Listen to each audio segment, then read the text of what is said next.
When you look at the risks, one of the risks that you put at number 3 was the popularity of Angela Merkel. What do you make of how she can bring, first of all, the group together, if she's the person to be able to bring the G7 together, and what the election in September brings for her? Look, I think to the extent that there is a leader of the free world today, it would be Angela Merkel. But, of course, there isn't one. The Germans are aware of the fact that more leadership is needed, but they're also aware of how challenging that position is, given not only her own elections, but just given the overwhelming difficulty of maintaining even status quo on the European continent today, negotiating Brexit, you name it. So, I mean, yeah, the Germans are doing more in Africa, they're doing a little more in the Middle East, but this is incremental from a very low base. The good news, of course, is that, you know, Merkel's re-election looks increasingly like a layup, if not a slam dunk.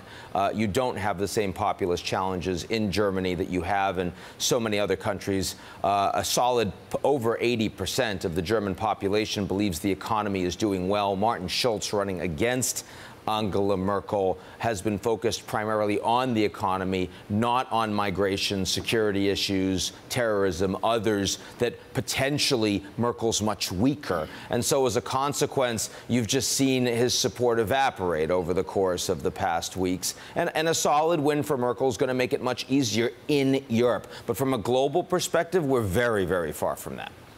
All right, how much do we understand about whether she gets along with President Trump or not? Yesterday, he was mentioning German cars, saying that they were bad, and I think that this is because of market share. He's gone after Germany for the surplus. Is she really the right person to kind of bridge this communication between Europe and the U.S.? Look, she certainly acts with respect towards leaders. She is first and foremost an institutionalist, and she's going to treat the institution of the presidency with deference and with the support that has been deserved over several generations now. But there is no question that her relationship with Trump and her administration's relationship with Trump is very badly damaged. While I don't know Merkel personally, I certainly know many of her advisors, and they will all tell you that they think that he is very far from capable to actually lead his country or that relationship. This is critical. Then you mentioned over several generations. These images of Sicily that we're seeing,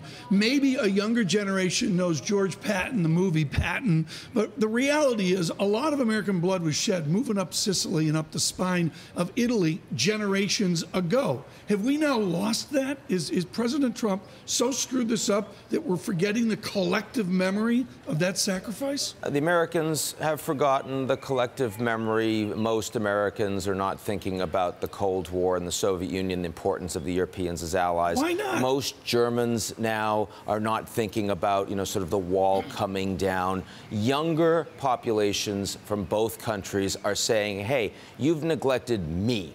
And so am I interested in sending troops abroad? Am I interested in global free trade deals? Am I interested in supporting democracy? The answer is not so much. What about the kids in Lithuania?